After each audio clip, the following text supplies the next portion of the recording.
State of emergency on mental health. How much of an emergency on mental health? Linda Fletcher describes it as a pandemic. PTSD is an epidemic. Something's not working with mental health if it's described as by professionals as an epidemic. Obviously it's out of hand. If it's out of hand, obviously somebody's not doing something right. What can we do to change that? Accept that it's an emergency. Accept that it's an epidemic. That things got to change. At one time, physical injuries were treated differently. It's time to accept mental health injuries have to be treated differently. So, what do we do? How do we get there? What's the goal? Who's the target audience? Well, it's easy to say that it applies to everybody, but more appropriately applies to those affected by mental health and the families.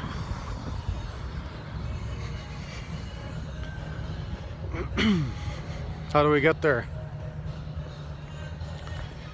Again, it's easy to say we gotta drive change because what's happening isn't working. So, how do we drive change?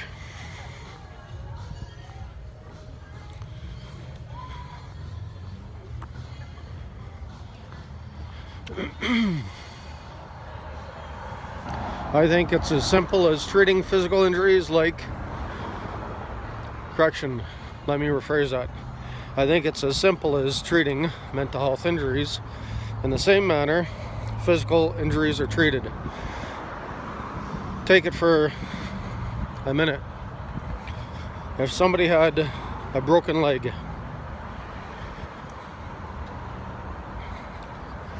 if they were made to walk on said broken leg,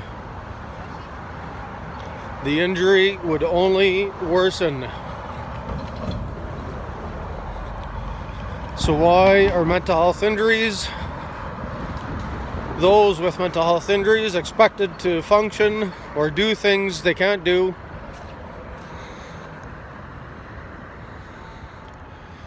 One reason, example, explanation of, is that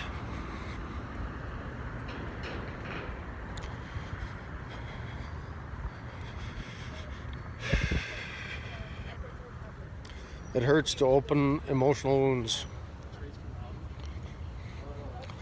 So how can emotional wounds be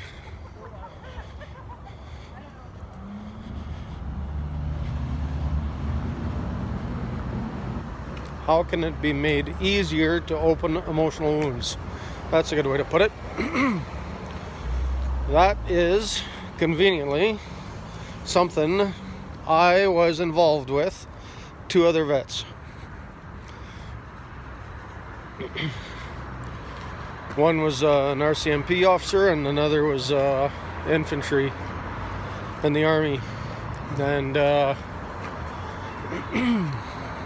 together, the 3 of us, after the Fort McMurray fire evacuation of 2016, developed a 5-step method to lessen emotional pain.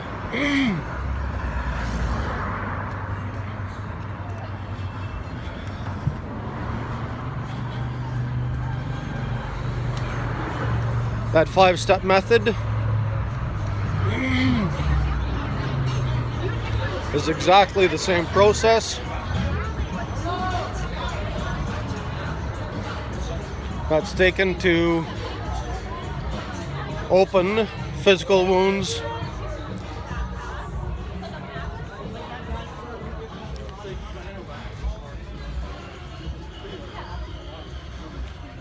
physical wounds.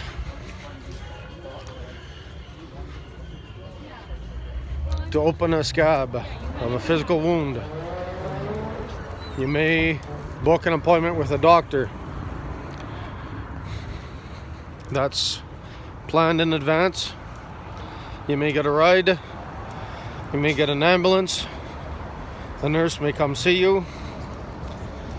There's different ways to plan to open that physical wound, to remove the scab or bandage, clean the infection so it heals properly. This is the first step in opening physical wounds. The second step is a preparation before the wound is opened. Several things can be done. Might be coffee therapy. Might be getting a ride, maybe from your fire team partner, mental health first aider, emergency first aider, whatever you want to call them, her.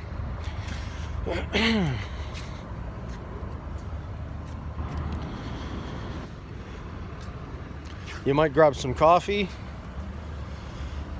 to sit in a mentally good space. You might do a prayer, you might do a grounding exercise. Depends on the physical injury. So, next, the other thing with that,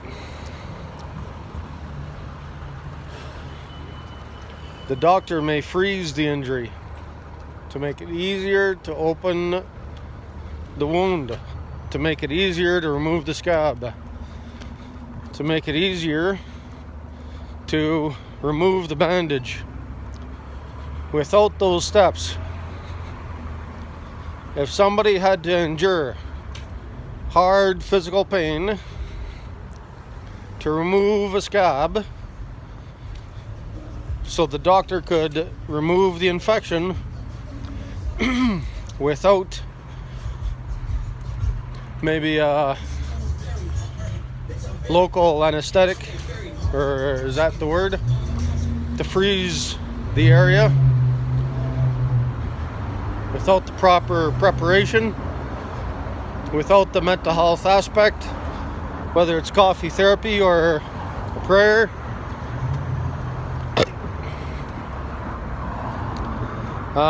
most people would not be able to endure the physical pain of removing the scab of the physical injury. And with the follow through after the doctor's done that, after you've planned to meet with the doctor, after you've got your ride, planned a coffee stop, a prayer, what have you,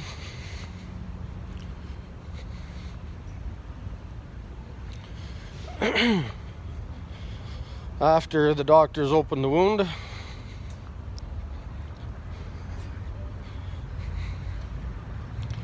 you still have to close the wound, and with that you might have another coffee, you might have a prayer, you might do something for your mental health to put you at ease. Sometimes it's medication. And the last and fifth step is you might consult the nurse. A few days later, whatever it is, it might be you might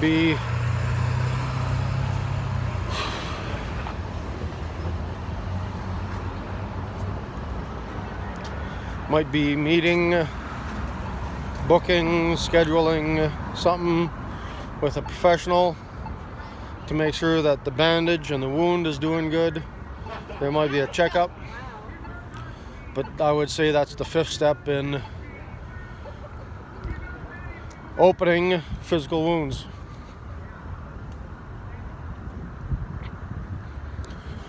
And the same thing applies to mental health injuries. This is what we developed in McMurray.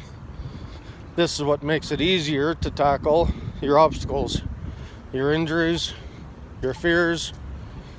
Is first, you plan. What the guys in McMurray did is in Fort McMurray, after the evacuation, as we developed this process, during the weekly support group meeting, they would plan to go to the mall as an example. And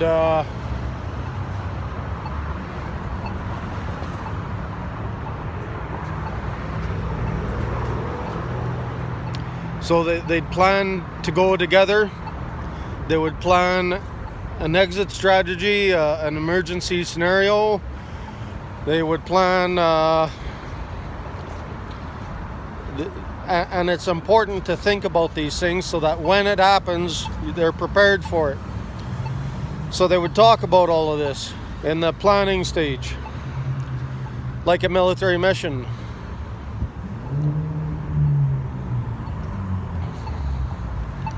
And so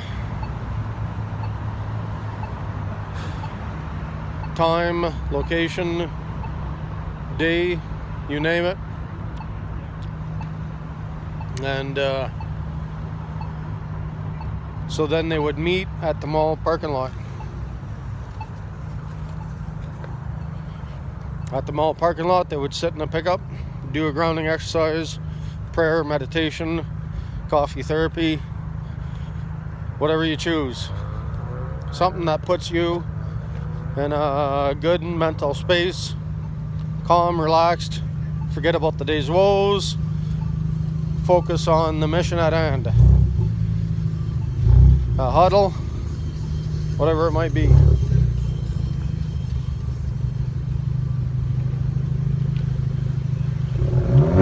So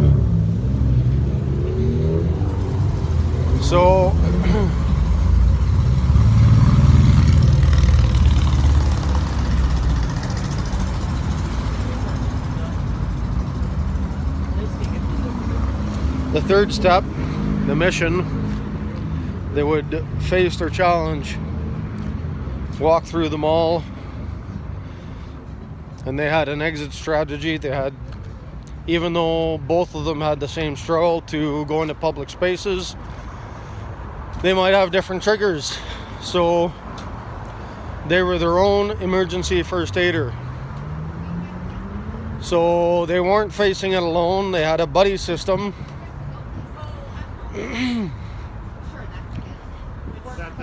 And having a buddy made it braver, easier to face their challenges. So if they had a trigger, they could stop, evacuate, turn around, or push through. It was up to the individual. The individual was in control of the individual affected, was in control of the situation. And they might take a break, kind of breather, relax, and carry on, or withdraw. Then, no matter anything, they always went back to their truck and always did another grounding exercise, prayer, meditation, coffee therapy, what have you. No matter if everything went good, just to make sure, because sometimes there could be a little underlying something. So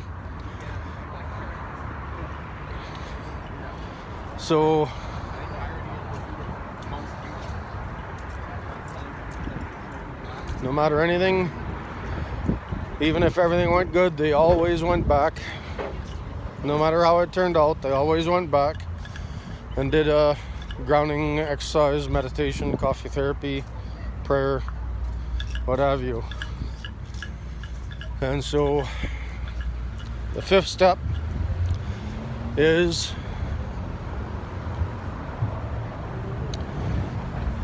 in typical military fashion. At the next support group meeting, they did a debriefing.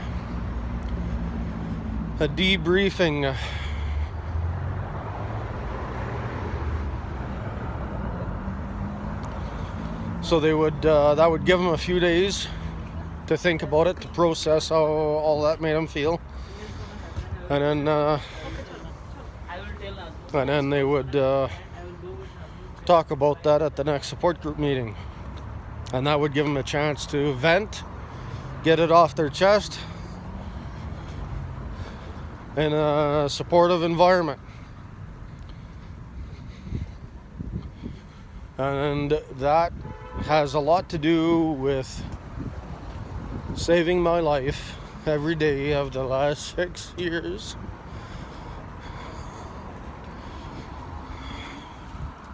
I used that for everything. Everything stressed me out.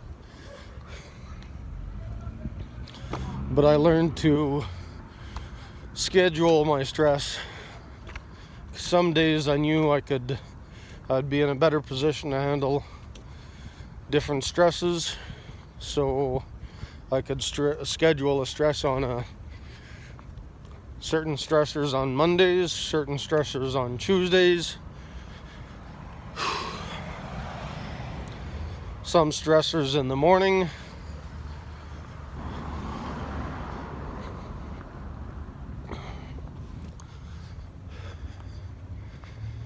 and every minute of every day was scheduled to manage the stress.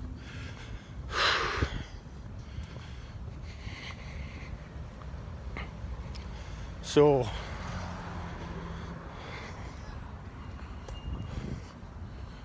learning to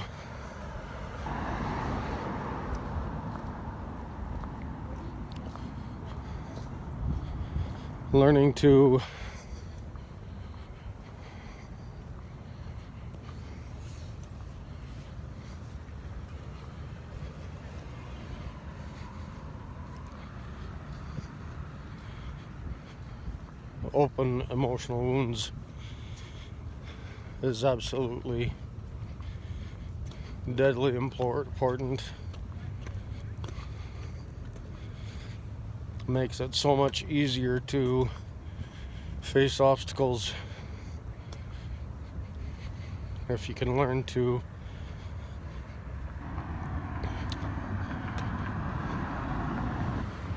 manage the emotional pain, to lessen is a better word.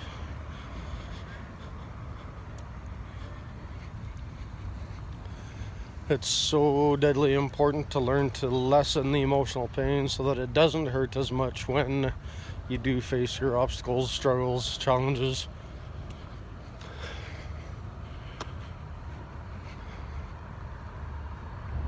So, on that note,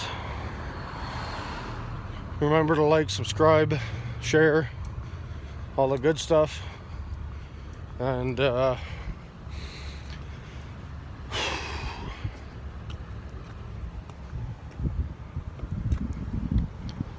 have a piece of coffee therapy on me.